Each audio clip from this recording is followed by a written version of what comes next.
Ini adalah sebuah kisah nyata.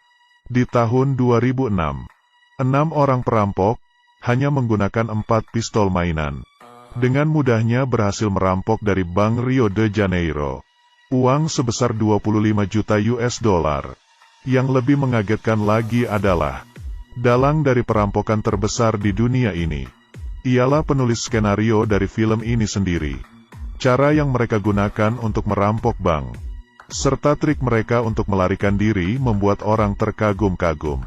Karena perampok-perampok lain pasti memikirkan cara untuk melarikan diri. Sedangkan mereka, malah memikirkan bagaimana caranya untuk tertangkap. Cerita dimulai di malam berhujan. Mobil yang melaju kencang mencipratkan air ke tubuh Cayo. Dia membuang rokoknya dengan kesal. Tanpa diduga, puntung rokoknya terbawa oleh air hujan. Maju terus ke depan, masuk ke dalam penutup lubang gat. Begitu mengangkat kepala, Bank Rio de Janeiro berdiri di depannya.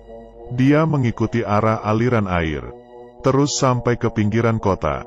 Dan benar saja, di bawah sebuah jembatan, dia menemukan pintu keluar yang menghubungkan semua gat di kota. Tiba-tiba sebuah ide gila muncul di benak Cayo. Dia ingin merampok bank tersebut. Jadi dia pergi mencari teman baiknya yang adalah seorang insinyur, Tuan Jenggot, dan Malino, pencuri profesional. Mereka bertiga datang ke penutup lubang gat yang berada di depan bank. Memasukkan pita pengukur ke dalam penutup lubang gat. Kemudian masuk ke dalam pintu keluar gat. Di pinggiran kota yang ditemukan oleh Cayo, menemukan pita pengukurnya. Jaraknya hanya 18 meter dari permukaan tanah bank. Kemudian mereka menggunakan ban sepeda. Diam-diam berhasil mengukur jarak penutup lubang gat ke pintu masuk bank. Sekitar 7,1 meter. Menggunakan teori Pitagoras, sangat mudah menghitung panjang sisi ketiga dan sudut kemiringan. Mereka langsung menemukan lokasinya, dan berencana menggali sebuah terowongan di sini, yang langsung menyambung ke lemari besi bank. Selanjutnya, Cayo datang ke bank dan memotret gila-gilaan. Tetapi malah menarik perhatian satpam. Dia dibawa ke ruang satpam di lantai bawah, dan lemari besi bank juga berada di lantai bawah. Satpam mengecek kamera, tetapi tidak menemukan foto apapun. Ternyata dia sengaja ketahuan oleh satpam. Tujuannya adalah untuk melihat posisi lemari besi. Setelah mempunyai gambar denah bank, bagaimana cara membuka brankas menjadi kunci dari rencana mereka.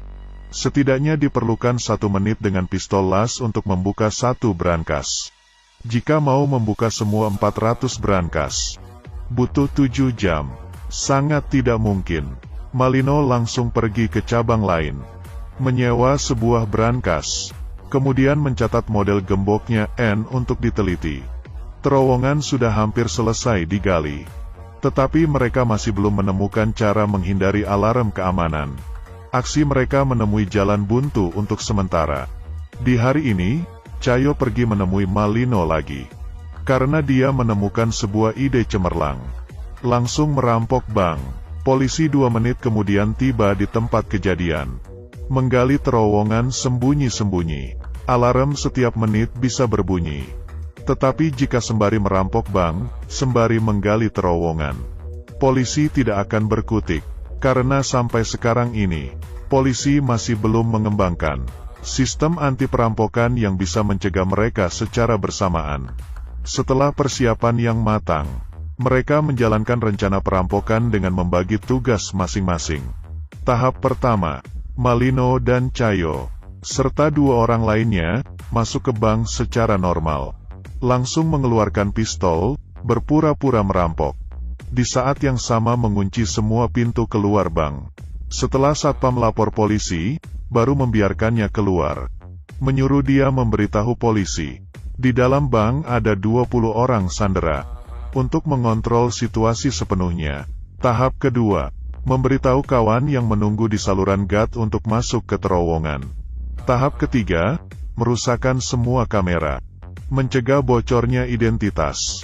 Di saat yang sama, salah satu kawanan memecahkan tembok yang sudah direncanakan dengan palu. Kedua grup berhasil bergabung. Selanjutnya adalah tahap terpenting di dalam rencana mereka. Membuka brankas. Tuan Jenggot memamerkan alat pembuka kunci ajaib buatannya sendiri. Sebuah meriam. Sebenarnya adalah sebuah mesin hidrolik portabel. Membuka satu kunci hanya butuh 7 detik. Kemudian, mereka seperti membuka kotak mainan. Merusak brankas gila-gilaan. Di saat yang sama, polisi sudah mengepung bank. Malino juga menerima telepon negosiasi dari kepala polisi. Dan hal ini pun sudah diperhitungkan mereka. Cayo membeli buku manual negosiasi polisi perampok. Menyuruh Malino menghafalkannya, agar kelihatan lebih realistis. Malino sampai ikut kelas akting. Kepala polisi dan Malino seperti buku pelajaran. Satu bertanya, satu menjawab. Membuat kepala polisi sangat percaya diri. Karena kepala polisi juga tidak menyangka. Tujuan sesungguhnya mereka merampok bank. Hanya untuk menunda waktu. Di saat yang sama, telepon genggam seorang nenek sandraan berbunyi. Dia bilang, hari ini adalah hari ulang tahunnya. Malino langsung menghibur suasana hatinya, serta mencari sebuah kue kecil untuk merayakan ulang tahunnya. Kemudian mengirimnya keluar dari bank dengan aman. Karena jika tertangkap polisi, Sandra tidak terluka dan meninggal. Adalah bukti penting untuk peringanan hukuman. Tindakan tak terduga dari Malino membingungkan kepala polisi. Kemudian dia melanjutkan berbicara dengan kepala polisi. Di saat yang sama, alat pembuka kunci ajaib menjadi terlalu panas karena digunakan terus. Jadi berhenti bekerja, dan ini berarti Malino harus mengulur lebih banyak waktu. Untuk mendinginkan alatnya kembali, dia akhirnya memberitahu kepala polisi. Dia hanya ingin berunding dengan pengacara. Di saat yang sama, memberinya nomor telepon salah satu sandera. Tidak lama kemudian, telepon sandera berbunyi. Malino memasukkan lollipop ke mulutnya, berpura-pura menjadi pengacara. Satu orang memainkan dua peran. Mempermainkan kepala polisi habis-habisan. Dan alat pembuka kunci ajaib mulai bekerja kembali. Tidak lama kemudian, jam tangan semua orang bunyi di saat yang bersamaan. Sudah waktunya mereka mundur. Tanpa keraguan sedikit pun, Cayo langsung mengirimkan perintah terakhir. Berkumpul kemudian mundur. Malino mengeluarkan telepon genggam, menelepon kepala polisi untuk terakhir kalinya. Meminta dikirimkan 5 pizza ke dalam. Kemudian mereka memasukkan sekantong-kantong uang dan emas ke dalam terowongan. Emas dan perak yang tak terhitung jumlahnya meluncur ke saluran gas melalui terowongan. Dan di sini sudah disiapkan 2 perahu angin. Cayo mengeluarkan sebuah kain merah. Kemudian menyusun rapi senjata mereka. Karena yang mereka gunakan semuanya adalah pistol mainan.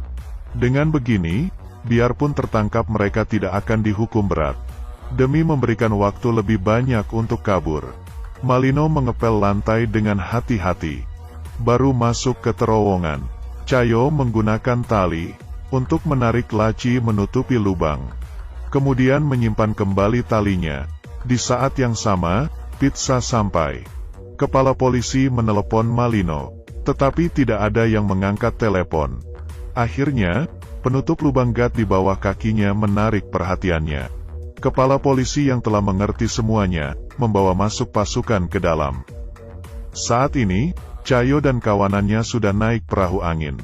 Kepala polisi menggeser laci, tetapi ada granat yang diikat di dalam lubang.